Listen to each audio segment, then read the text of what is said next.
Okay.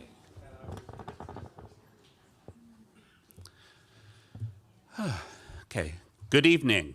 My name is Jason Bauman. I serve as the library's director for collection development and global studies, and I also coordinate the library's LGBTQ initiative. I want to welcome everyone watching right now, both here in the room and tuning in online. Tonight, we're thrilled to welcome literary critic, poet, and scholar Stephanie Burt, editor of the new anthology Super Gay Poems, a vibrant survey of queer poetry written in the years following the Stonewall Riots in 1969. The poems in this anthology reflect the wide spectrum of queer and trans life. Arranged chronologically, the collection traces the evolution of queer culture from voices like Frank O'Hara, Audre Lorde, and Judy Grahn to contemporary poets such as Esa Ranapiri and the Cyborg Jillian Weise. Each poem is paired with an essay by Stephanie offering context and reflection on its place in queer literary history. Tonight's program features 4 award-winning singular poets from the anthology: Mark Doty, Marisa Crawford, Jee Leong Koh, and Marilyn Hacker, each reading their poem from the collection. Between readings, we'll have a brief conversation moderated by poet and teacher David Groff with Stephanie, and we'll close with a Q&A with all the participants. You can find their full bios in your printed programs or on the event listing on our website. The New York Public Library has one of the premier collections of LGBTQ+ history in the world. This includes the archives of numerous LGBTQ+ poets, including figures such as James Baldwin, W.H. Auden, Muriel Rukeyser, May Sarton, Judy Grahn, Asado Saint, Cheryl Clark, and Jewel Gomez, among many others. Stephanie's book is available for purchase here in the room and through our online shop for those attending virtually. However you choose to buy it, and we encourage you to buy it if you are able, proceeds support the New York Public Library. For those of you here in person, there will be a book signing after the event. And for those in our online audience, we'll drop a purchase link in the chat if we haven't already. And of course, if you have an NYPL library card, which I assume you all do, you can borrow the book for free. One last thing, when you entered the auditorium, you should have received an index card. Please use that card to write down any questions you have for Stephanie or for any of the other folks on stage tonight. A staff member will collect them during the program. Live from NYPL is made possible by the continuing generosity of Celeste Bartos, Manaz Ispahani Bartos, and Adam Bartos, and of course by all of you, our wonderful supporters and friends near and far. Thank you for that support, and thank you again for being here. And now, please join me in welcoming our first reader of the evening, Mark Doty.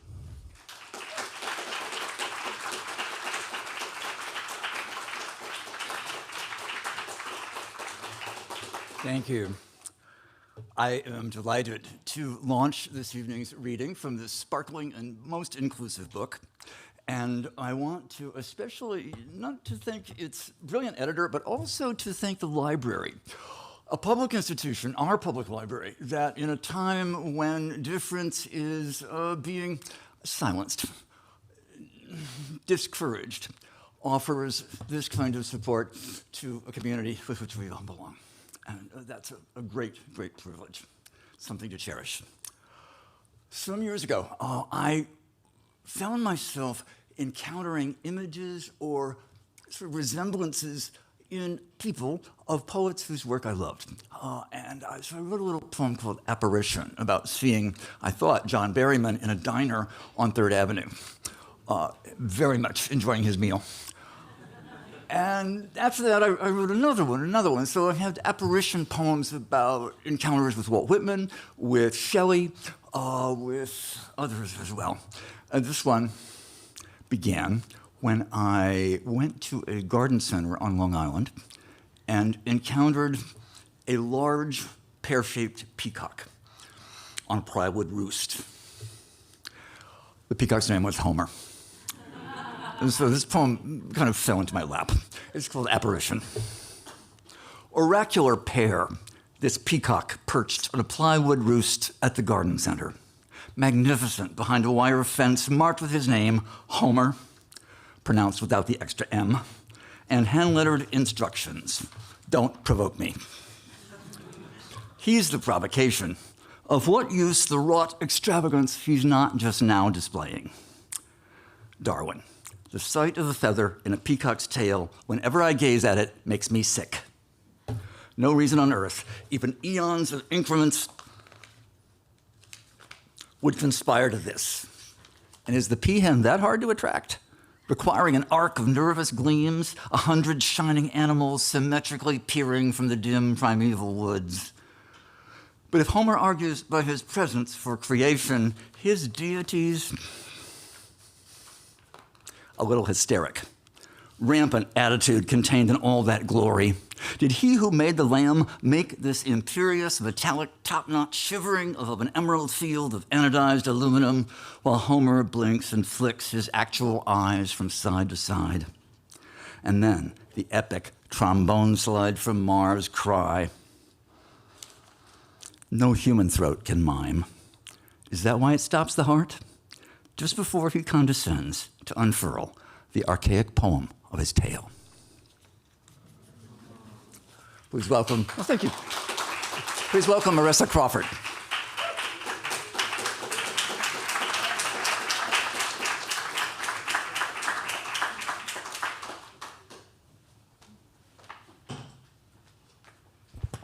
Thanks, Mark. That was amazing. So thrilled to be here and to celebrate this amazing book, which is just like such an incredible collection of literary and queer history. And I'm just going to read one poem, my poem that's in the collection.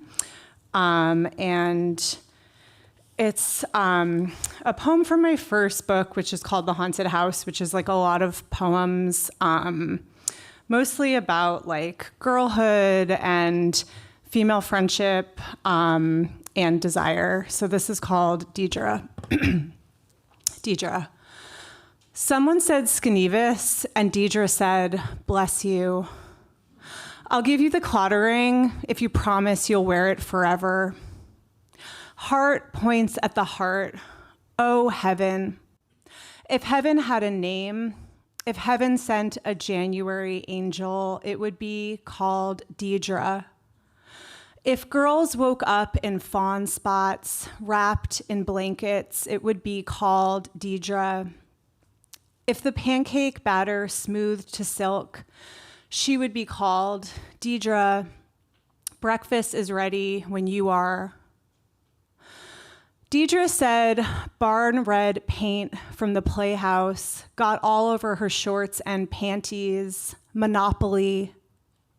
It's perfectly quiet till she blares the stereo at bedtime, and plastic cherry perfume pours up the eaves and out the windows. Pop goes perfection.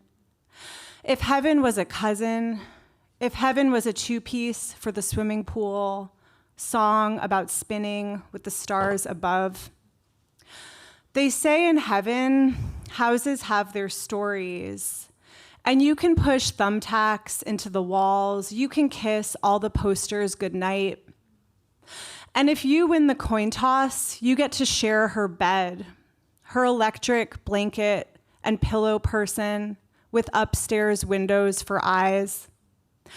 If heaven was a girl, she'd go up in waves. She would have to grow. She'd get a ring on her finger, heart turned to the heart, bread baking in the oven, a house hung with wind chimes and shingles and babies tucked into their beds. If heaven was a house, what bone structure, what windows to leap from when it all starts burning?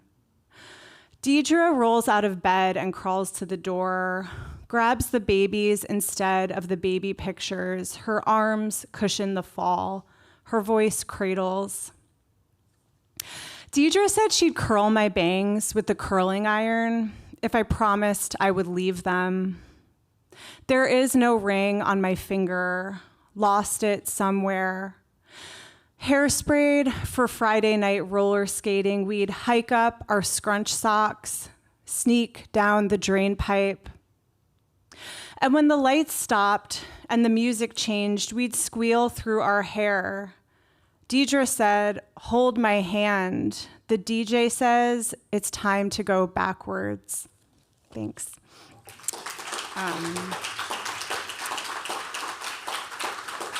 Thank you. And please welcome our incredible editor, Stephanie Burt, who is joined by David Groff.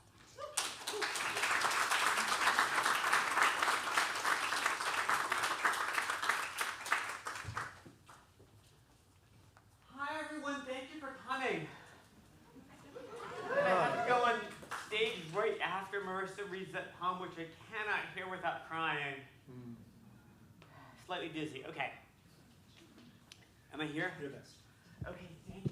Thank you to the library and to all of you for coming out here in various senses of coming out. And stick around and ask questions, and thank you to everybody who's on the live stream. We see you. We don't literally see you, but we see you in some figurative sense. Yeah. Hi, David. We see and hear you. Hey, Stephanie. Thank you for that, and thank you all for coming tonight. Thank you to the people of the New York Public Library who made this event happen, especially Margie Cook, Susanna Kim, and Grace Wilson. I'm grateful for the poems we've already heard from Mark and Marisa, and the poems we'll soon hear from Jee and Marilyn, and to Stephanie Burt, whose book brings us together. Before we go on, I must acknowledge that this is a tragic day for LGBTQIA+ people. This morning, the US Supreme Court handed down a decision denying trans minors the right to gender-affirming care, saying that such a prohibition does not violate equal protection principles. In her dissent, which she read from the bench, Justice Soto M. Sotomayor declared that the court's decision, quote, does irrevocable damage to the Equal Protection Clause and invites legislatures to engage in discrimination by hiding blatant sex classifications in plain sight. It also authorizes, without second thought, untold harm to transgender children and the parents and families who love them. In sadness, I dissent. I trust that tonight we will all join Justice Sotomayor in saying, I dissent, in sadness and in anger and in renewed resolve to protect and support trans people everywhere. Thank you.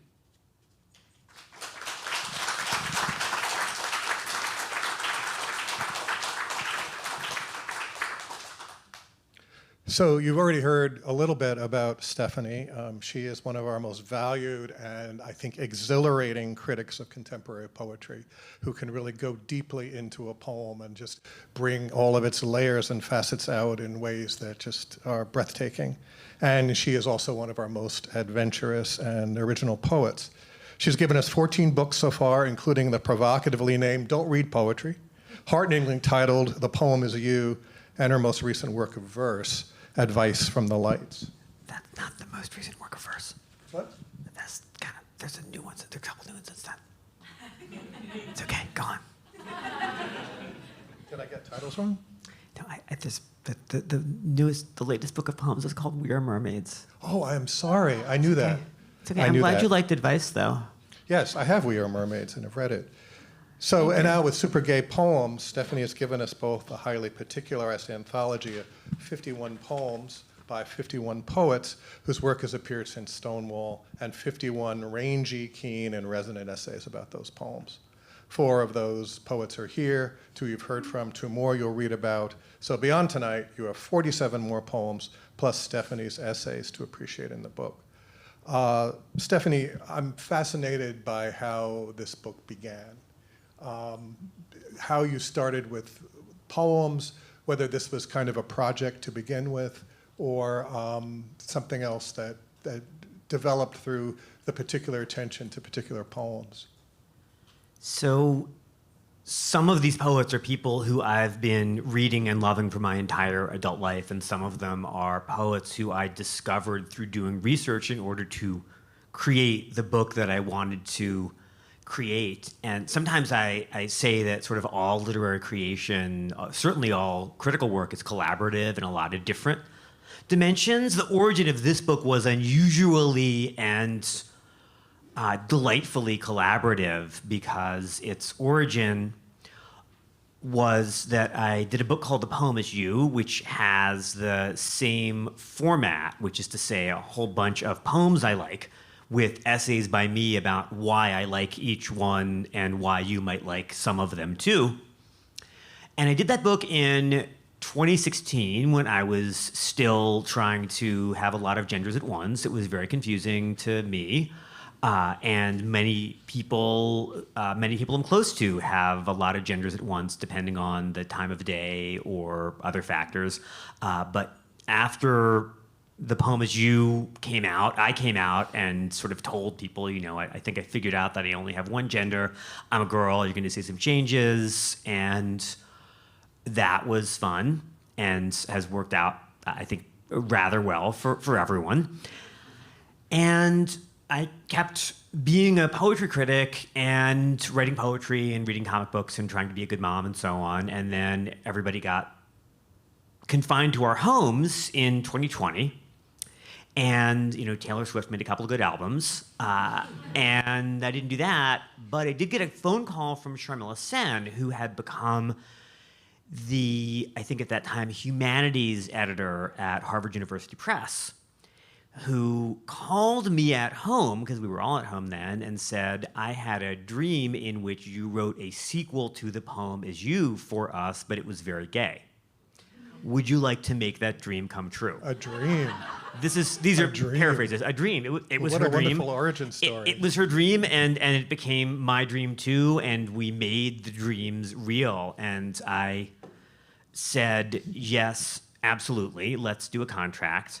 I am going to need some help with permissions, because if those of you who have written about or worked on 20th century poetry are aware that permissions are, what do people say these days? A lot of fun, sarcastic. Just imagine the parentheses. And then the other thing I said was that The Poem Is You, for a number of reasons, had to be contemporary American poets, but I really wanted to do world poetry in English because I've been reading poets from outside the US for a while, and poetry, even those of us in the US who read poetry, unless we have ties to other countries, often do not read poems from elsewhere, unless, for example, they are beautifully translated by the great translator Marilyn Hacker, who's also a wonderful poet and who's right here. And I want to recognize that Marilyn Hacker has done so much to bring poets writing in particular in French and in the many varieties of modern Arabic into our world. But I am not Marilyn Hacker, and so I wasn't going to do a lot of translating. They had to be poems that were in English, or in some cases macaronic and partly in English. And Sharmila said, of course, they can be international if that's what you want, and of course, we can deal with your legal nonsense, and let's go ahead. And it was going to be 30 poems, and then it was going to be 50 poems, because I called her again and said, I cannot do 30 poems. There's too much gayness. There's just too much good stuff. And she said, great, let's do that. And that was kind of it. And I spent a couple of years just first picking a couple handfuls of poets and poems I knew were going to be in there, and somewhat deliberately, for some of those poets who were better known, selecting poems that are not in other anthologies. Mm-hmm. There are a number of terrific Mark Doty poems that are in 500 million anthologies where they should be. And this actually happened while I was putting this together.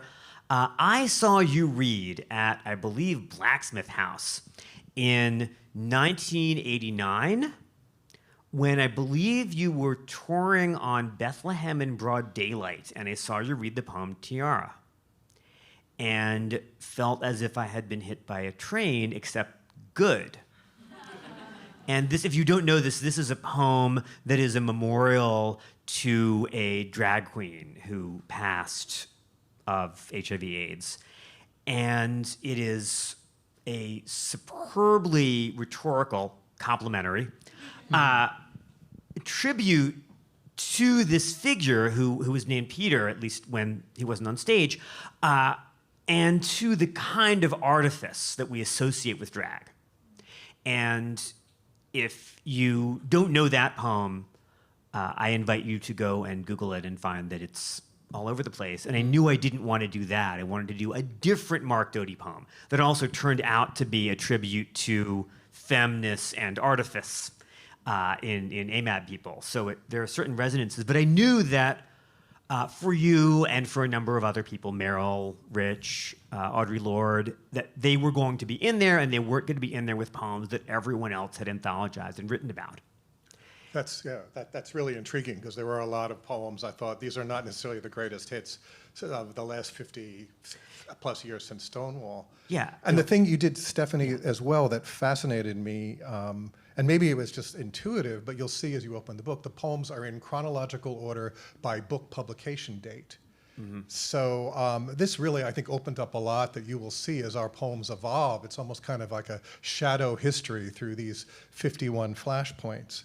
And you did something really radical, too, that I was taken back by, and then, which was to begin with a Frank O'Hara poem, written in 1954, published in 1970. And I thought, what's he doing here? And what he's doing there is that this is how it felt to be a particular kind of gay man before Stonewall. And the history of that poem, which is called Homosexuality, which I love, and which is also, there's a sort of a double handful of poems that I encountered when I was like 15, 16, 18, and Mark Doty's Tiara is one of them. O'Hara's Homosexuality is another, and I can name them later. That was one of the poems that O'Hara is represented with in Richard Ellman's New Oxford Book of American Verse, which came out in something like 1980. And it was published along with a lot of other O'Hara after O'Hara's death at sort of the first moment that you could put that out from a trade press. With that very strange John Ashbery introduction, if anybody has that collected O'Hara, which I think has been republished by California, in which Ashbery says that everyone is terrible for not having recognized O'Hara's genius, which is true and not true. But it was just so fascinating to see that, and then to end up a book that ends up with Chen. Yeah. And that as we move across the timeline, the poets expand in their identities and their voices. The first poem by a trans poet, I think, is from 2002, Trish Salah's poem. That's right. And no, that's not right. It's not the first one? Sam Ace, Samuel, yes. who is delightfully, and this is his choice, writing as Linda Smuckler, which is Sam Ace's dead name, but when he had his 1990s prose poems republished in a new edition, chose to put the dead name on the cover of the book and to say these poems are sort of by both of us.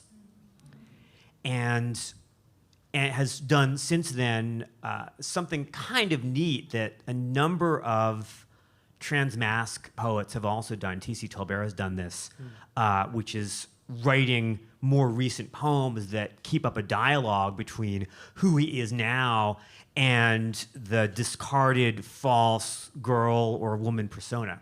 So yes, Sam, who is also Linda Smuckler, is the first one, but that was a book that, it was one of those, people say about the first Velvet Underground album that like only 10,000 people heard the Velvet Underground and Nico, but they all started a band. I think that the Sam Ace / Linda Smuckler prose poem books that came out in the 90s, only 1,000 people read them, but like they all came out and started writing poetry. I remember those. I go to there. Yeah, I do not, but I missed them. I was reading poetry at the time. It was not in the space where I would have seen those amazing small press publications. But yeah, the Trish Salah poem in 2002 is the earliest poem that showed up on people's bookshelves where as soon as you read the book, you were like, oh, this is a trans poem. There's trans identity here. So I think we can really kind of chart how poetry has changed in certain ways, how whether through form and whether traditional forms that are now being reused and remade are working with a number of poets here, from Marilyn Hacker and Tom Gunn to poets who are have started publishing only recently, and also really kind of other forms too, to kind of do more and more what I call radical content, which the anthology seems to have more and more of as it goes along. But I want to go ahead. Radical content. Okay. That's For me, it's the idea that one of the things poems can do is admit more and more content that has not previously, in terms of subject matter, been directly dealt with. And that seemed to be one thing poetry has been doing much more and much more directly that this anthology, for me, kind of charted. And I think that's cool. You make two arguments. We don't have much time left, but I wanted to bring these up. You said, does this book as a whole have an argument? Beyond modern queer poems are wonderful and you might like them, and which is great. That's the most important argument. But well, there is another one. There is another one, but I want to start with your second argument super fast. This is, I guess, lightning round in our last couple minutes here. You say that one of the arguments here is that poets imagine lives by means of style. The poems most worth attention, more worth rereading, stand apart for how they sound. Oh, yeah. So you're saying something about queer and trans poets sounding different and doing different forms. That's kind of what that there is a real distinction in style and voice. I love the attention you're giving to this book, but that's actually not what I'm saying. Okay. Tell me. Every poet who produces and leaves us a body of work that we want to reread and listen to and share and scrutinize closely does something interesting with the shapes that language makes, which for languages that are not sign languages, because ASL poetry is a thing, and for obvious reasons, hard to put in a book. But if you're writing in a language that is an auditory, that is a spoken language, that means you're working with word choice and with syntax and with sound, and you're doing something new with the shapes that the poems make. Otherwise, it's sort of just content. That means and that accomplishment, that stylistic accomplishment, is going to have some relationship to what you are writing about. If you are writing about astronauts and you are writing in trimeter couplets and you make it work, your trimeter couplets will in some way fit astronauts. If you are writing about same-sex desire and you are writing in long end-stopped lines, you will have a way to make your long end-stopped lines speak to same-sex desire. That's true. That is about individual poets and poems and bodies of work having styles that are aesthetically adequate to the things that the poem is about. What I'm not saying, and what I think some of my friends have tried to say, and what I sort of no longer believe, is that there is a categorical stylistic distinction between all the queer poets and all the not queer poets. James Merrill has a lot more in common stylistically with John Hollander, who was extremely cishet, than he does with C.A. Conrad. Or with, now I have to find a cishet gay man who is very unlike, I don't know. Unlike James Merrill? Jack Spicer. Oh, good call, yeah. Then with Jack Spicer, yeah. Yeah. Poets worth rereading are stylistically interesting and have their own styles. But that doesn't mean that all the queer poets do a style thing that none of the straight poets do. And the same holds for other foundational identity categories. If you write about being Scottish, the way that you write, if you're interesting, has something to do with your Scottishness. But that doesn't mean there's a stylistic category that sets all and only Scottish poets apart. Okay, I'm sorry if that sounded like a correction. I hope it was an elaboration. No, and I was trying to summarize a little bit for time what I was saying, so okay. I think some of that may have... I thought you were going to talk about all the life cycle stuff. Because that's the other argument in the book. Yeah, I was. I wanted to talk about queer time, but queer I think time. it's time. It's queer time. Are we out of time? I think let us take time later to talk about queer time after we hear our next two poets. Someone cue the great Cyndi Lauper trans anthem. Time after time. The problem is that Time After Time is her most famous song, but True Colors is the one that you play at trans summer camp. So maybe we need a twofer if we have time. Okay, well, let's see how time goes. But for right now, let me introduce as our next reader, Jee Leong Koh.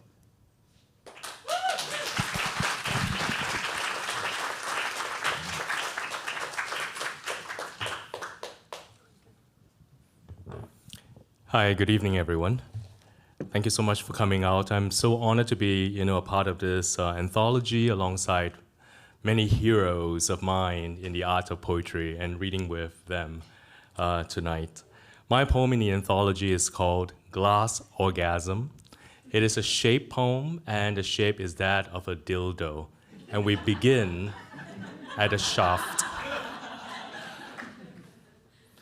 Glass Orgasm. Dishwasher safe. The glass medical grade. The dildo is hand blown from the same element as brandy balloons, milk bottles, picture tubes, and silicone implants. In other words, is made of prose. The form is poetry. It jabs as hard as Japanese harpoons, or Calipigian glide curves like the spine of the sperm whale, so slick and sleek a slide. The fired figures rubbed with filigree, a tree trunk ivied by plump veins, a caterpillar's burrs, callously rocky road or studded braille, or else is scored by ruts and flutes. For Puritans, the glass also comes plain. For Quakers, terse.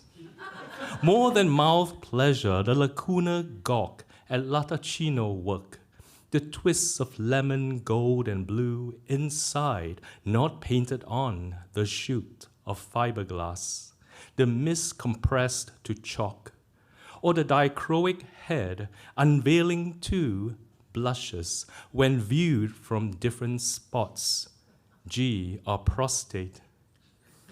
Van Gogh's The Starry Night may wet one's thighs, but is too rectangular and paste thick for a shot, unlike the borosilicate.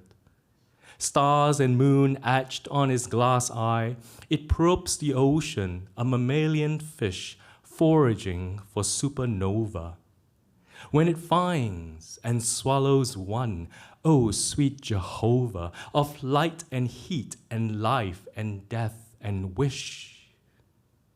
It passes, the light dims out of the ass, the heat cools, and so decompose, though shatterproof, though in demand, to soda, lime, and sand, the poetry and prose cut glass. Thank you.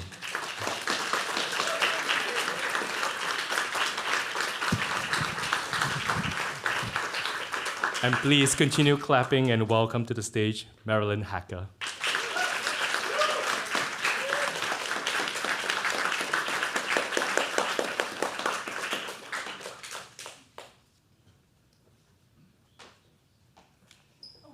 Well, thank you, Stephanie, and thank you all. It's a delight to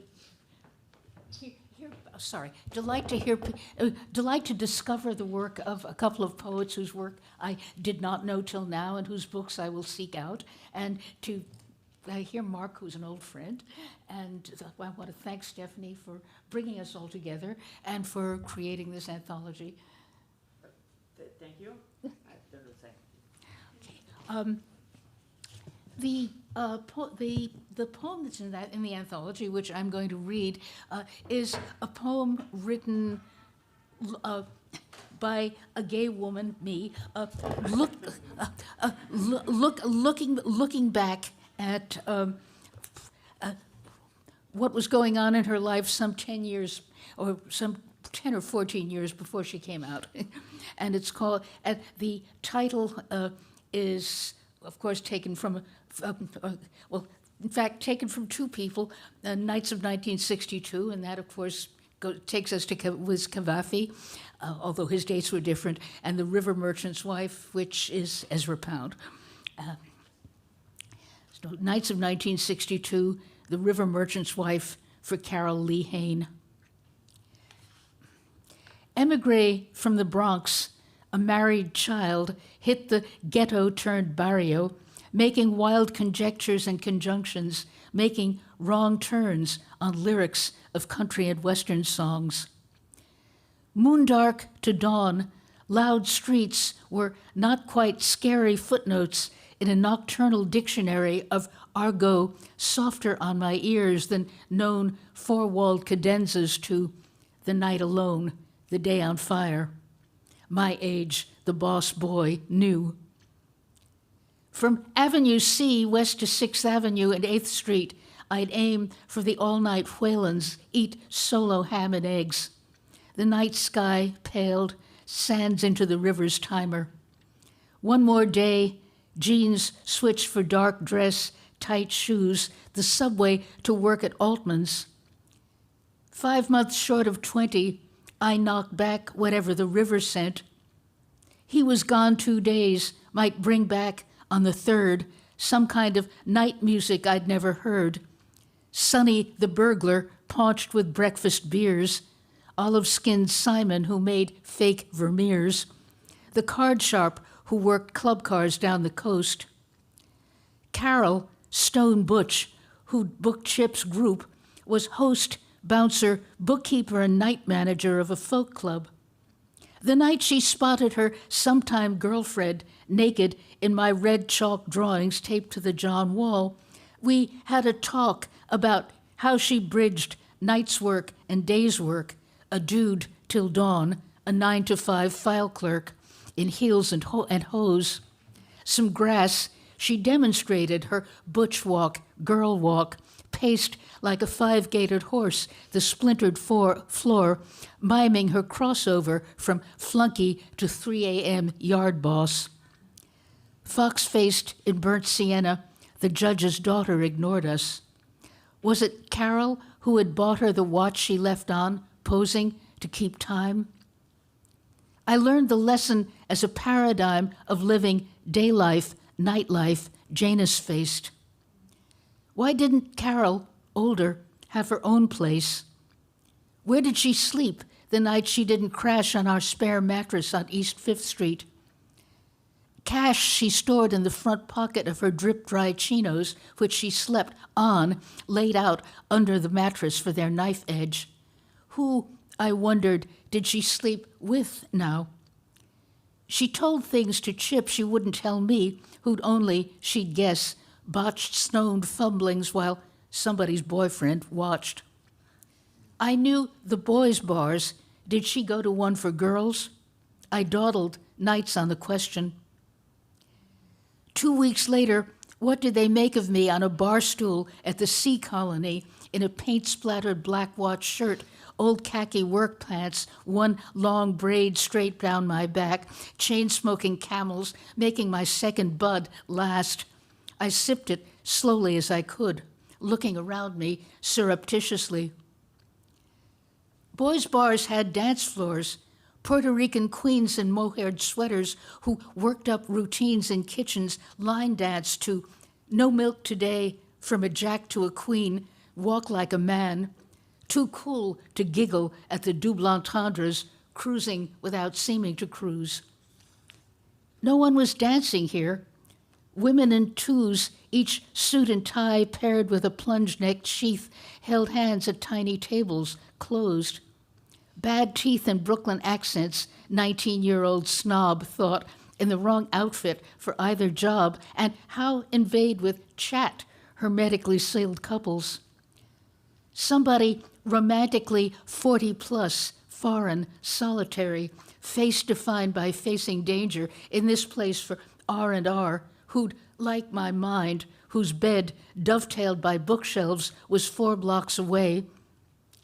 Seduction by the French department head to whom I owed a paper on Genet was what I had in mind, and I assumed she'd know how to proceed beyond the full-face close-up kiss on which my mind's lens zoomed in, blanked out. I should have followed Carol on her night off. She knew the regulars, I guessed. I couldn't sit on a bar stool reading till closing. He had adventures. I, it seemed, had trepidations. Full of them, I got down the rest of my beer and turned tail out of the door into the night streets, which aroused just reasonable fear. I lengthened my stride streetlight to streetlight, in no hurry to regain the empty conjugal crash pad and wait out the dregs of the dark.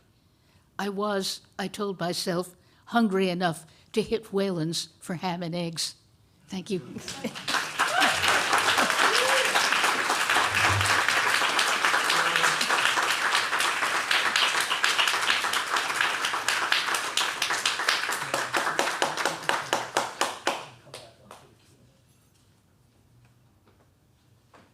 All the poets, would you all join me for our question and answer?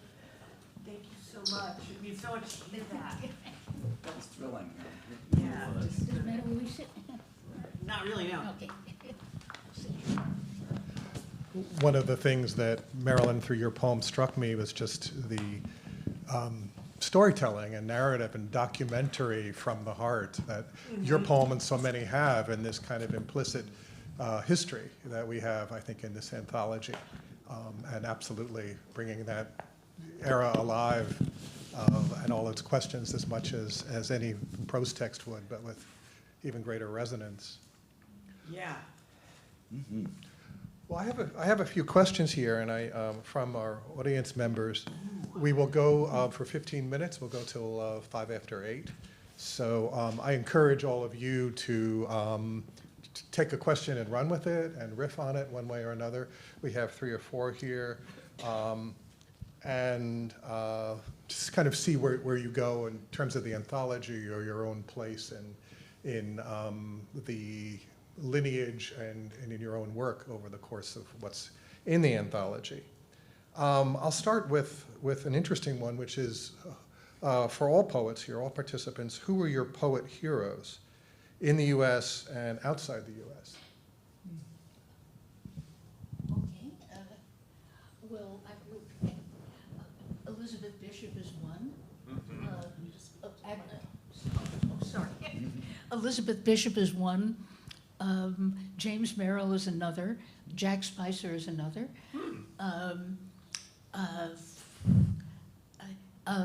I'm thinking of 2 British poets who are good. Mimi Khalvati, who is a British Iranian poet who is like my sister, and who right now has cousins being bombed and in or out of Tehran. So I'm thinking about her a lot. George Zirtes, who is another British immigrant, like me. Mimi came to Britain from Iran. George came to Britain from Hungary, and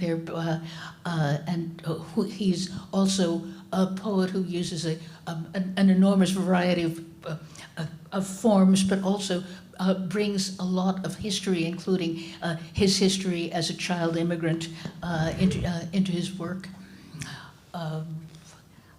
I think that's enough for starters. That's great. Oh, and let me just say June Jordan. Oh, yes. I can go next.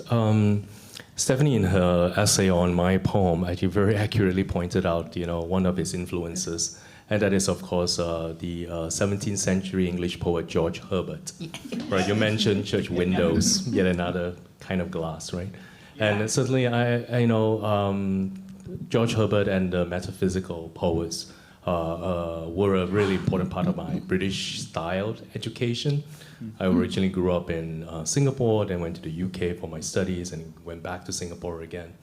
And so, those poets are very, very important to me. And then when I moved to the US like 22 years ago now, and discover all the American poets that I've been wanting to discover, they were really very eye-opening for me. But still, I find myself drawn to the English poets who moved to America. People like Tom Gunn and Audre. Oh, yes. There is, Yes. and Audre especially, I think, has Yes. become more and more important to me as I continue Yes. to write. His mixture of humanity and urbanity, his feeling for form, but also for the world, I think is something that, I would really love to, include in my own work.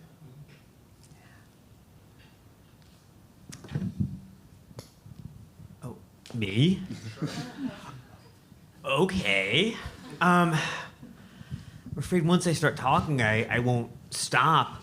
Audre is a wonderful example to me in a lot of ways. I don't try to write like him, and I don't know that the poets I've learned the most from in terms of style and how to write and how to read are necessarily the people I'd call heroes for the decisions that they made or for how they lived. But Audre wrote so many poems in so many ways for so many occasions of so many kinds that have helped others live and moved me and struck me as beautiful.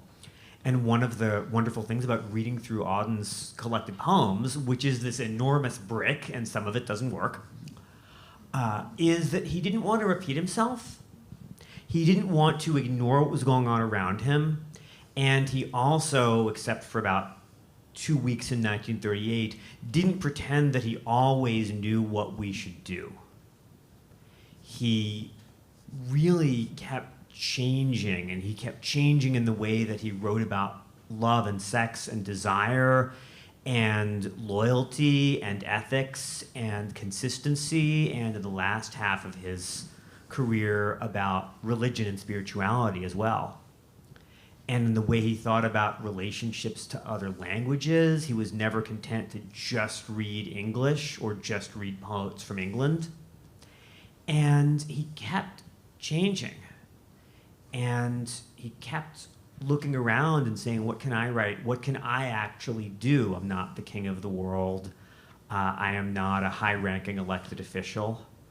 I have an extremely problematic boyfriend for whom I feel responsible, which also shaped the last half of his life, as some of you know. So maybe we should just leave it with Audre. David? Yes. Who's your hero? You're a poet. David is someone whose poetry you should absolutely go out and read.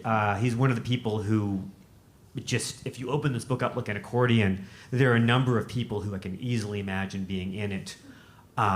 And of course you're one of them. Cameron Awkward Rich, who has a book out any minute now called An Optimism, is somebody else. Rub Makaisa Colgate, Mark Wonderlick, there are just so many other people who sort of should be in the infinitely long version of this book. And I said I wasn't going to name anybody who wasn't in here who's great, but I suppose the stopper has been opened. Yeah. Stephanie, did you mention the title of Sam Ace's latest book, which is called I Want to Start by Saying? So there are 2 recent Sam Ace books, and the one that you were describing is a book-length memoir in poetic prose called I Want to Start by Saying. And it is also an Ohio book. If there are people in here with Ohio connections, right, you've got an additional reason to read it. The Ohio rep in here is Richard Howard. In any case, yes, Sam Ace is someone who's quite admirable and a very talented writer, and who also is in here. We were talking about him earlier, but Sam Ace has a new book. It's called I Want to Start by Saying. You should read it. It's good.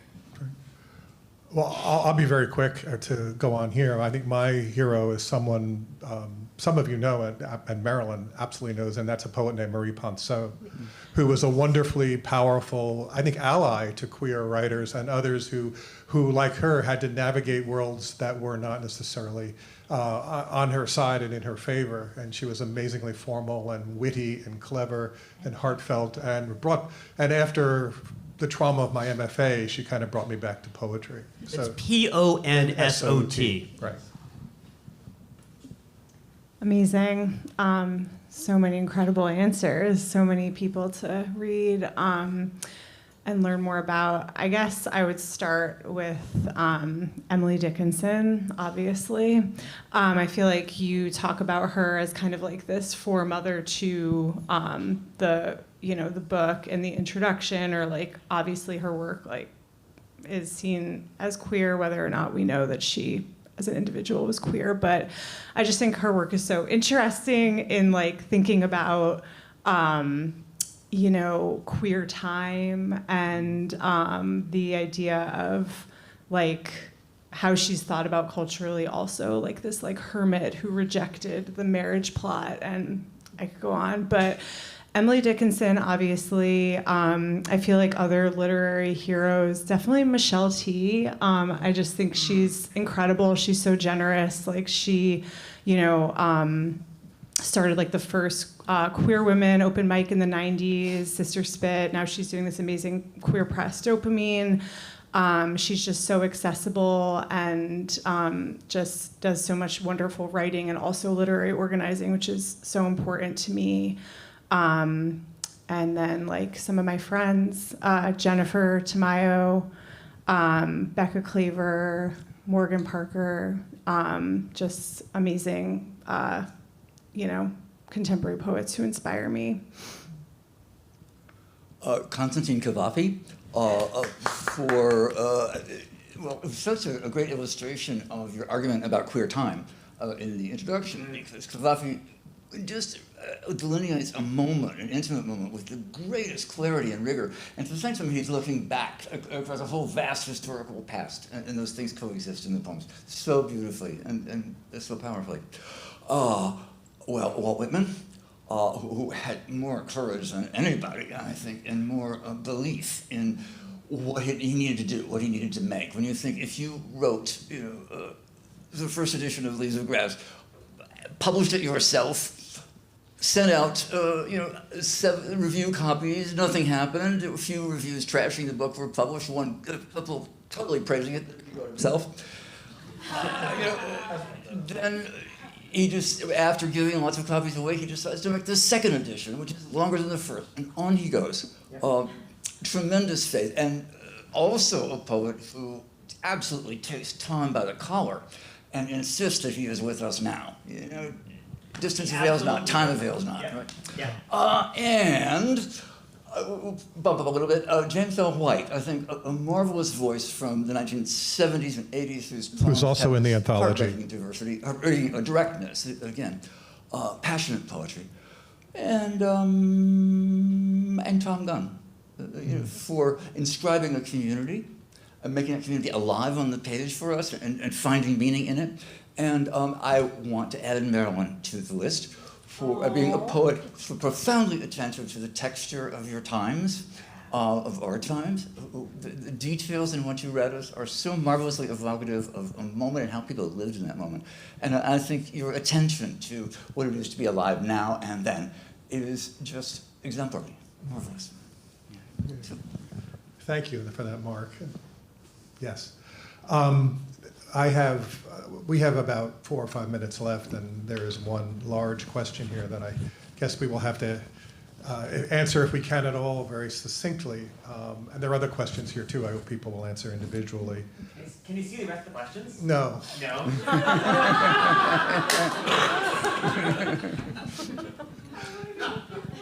How can poetry save us during this time of political upheaval?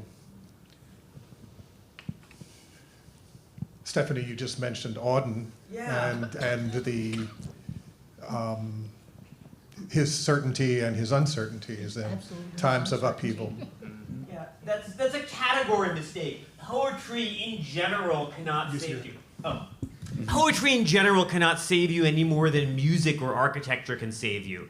Individual poets using this millennia-old and flexible and adaptable art of making sweet sounds together, as Yeats says, do things with words, make poems with words, and different poets writing different poems can help different people save ourselves, and I hope save one another. And I hope that this event helps you, and this book helps people find the poets who will help them. But poetry in general, it's just too general a thing. James Merrill can help you live your life. Marilyn Hacker can help you live your life in a lot of different ways that I didn't even have time for in this book, and can help you deal with what is the heartbreak of 2 or 3 people mean in a world like ours. Is it really not worth a hill of beans? Essex Hemphill can help you think about what it means to be looked at, to have a body that attracts attention and is on display, and is also considered less than human by the people who unjustly rule us. Different poets help you in different ways.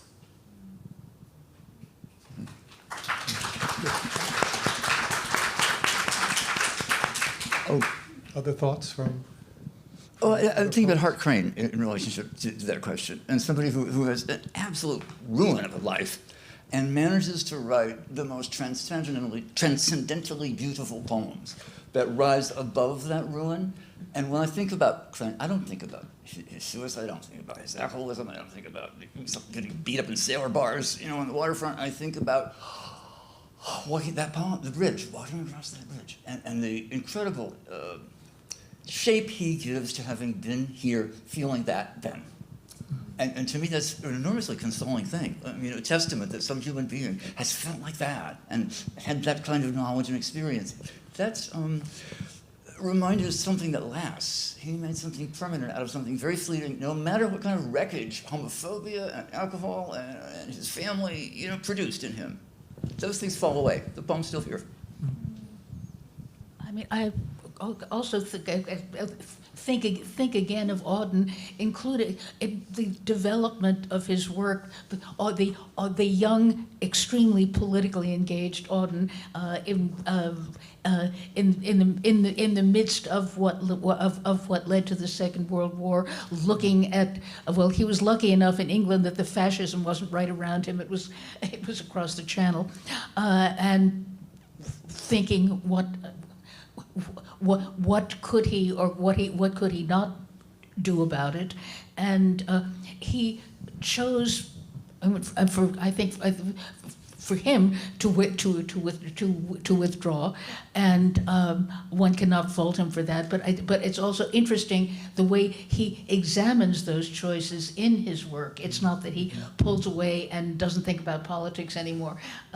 But he writes about what he writes about, and sometimes it's political, sometimes it is what is going on absolutely right now in 1939, and then he looks back and reconsiders and writes about what led him to write about what he did earlier on. It's, the mind goes on. It doesn't have to stop in one place. It doesn't have to be doing the same thing again and again. Yeah, thank you. Marisa and Jee, do you? I mean, it is of course Audre who says poetry makes nothing happen, isn't it? I mean, yes. And I've been struggling with that. I know it's an old chestnut, but it does speak to what we are all talking about the private effects of reading poetry. That we go to poetry for self-understanding, for encouragement, for sympathy, whatever we can get. But I also wonder whether there is also a more public function for poetry. Well, certainly for you in Singapore, that's been the case. Right, exactly, right? I mean, and I tend to think everywhere. about where are people reciting poetry now outside of this auditorium. They're not. I mean, they are perhaps singing, and song, of course, bear a very close relation to poetry. Why aren't poets writing songs to be sung on the streets? Where are the new songs for the new time that we're living in? So it's a question that I've been struggling with myself too, because necessarily song lyrics are very different in some ways from an actual poem that works on the page. But at the same time, hey, Bob Dylan just won a Nobel Prize for poetry, right? So somebody has gone and done it, Well, there's Muriel Rukeyser is another talking about wonderful, parenthetically, gay poets who did engage the politics of her time and didn't stop writing about it, and sometimes it made her best poems, and sometimes it didn't. But one doesn't have to be afraid of sometimes writing a poem that is not your best honed diamond of a poem when the times demand something that can be listened to in a different way. Yeah. But Rukeyser was always in touch with what was happening, and what was happening was politically as well as personally was always an intrinsic part of what she wrote. Yes. Marisa, do you want to add anything? I'll just say, like, Stephanie, you talk about the idea of utopian futures in the introduction, and I was thinking about, like, when reading this anthology, if you see it as invoking a utopian future. And I think, like, for me, a book like this is, like, inspiring and grounding and clarifying because it does kind of feel... It's like a reminder of everything that has come before this moment. So I think in that way, poetry, as you're saying, all art, all forms of like political and artistic resistance can, you know, save us in that way, I guess. Sorry, there are so many names to mention that it just occurs to me that maybe just because it was too obvious that nobody, and I right now mention Adrienne Rich, Audre Lorde, and June Jordan. Absolutely. Who were, all three of them, poets who addressed the political as well as the personal, and who made the connections between the one and the other in ways that you can't ignore, and we're not afraid of occasionally writing a polemical poem, Right. and occasionally writing an apolitical and lyrical poem, but we're always aware of the interface between the two, the interface between personal experience and public experience, what's happening inside that is might not be so different to what happened to Emily Dickinson or what happened to Catullus, and what is happening in the polis, in the world that has its own particular and contemporary horror, and sometimes something better than horror. Marilyn, thank you for that. We're a little over. Okay. Stephanie, do you want to finish us, to complete us now with any final words on this or anything else? The world is a mess in many ways. You do not have to write a poem about every way in which the world is a mess unless you are moved to write a poem about that particular mess, in which case, go ahead and write the best poem that you can write for you about that particular mess. Also, queer joy is political. Yes.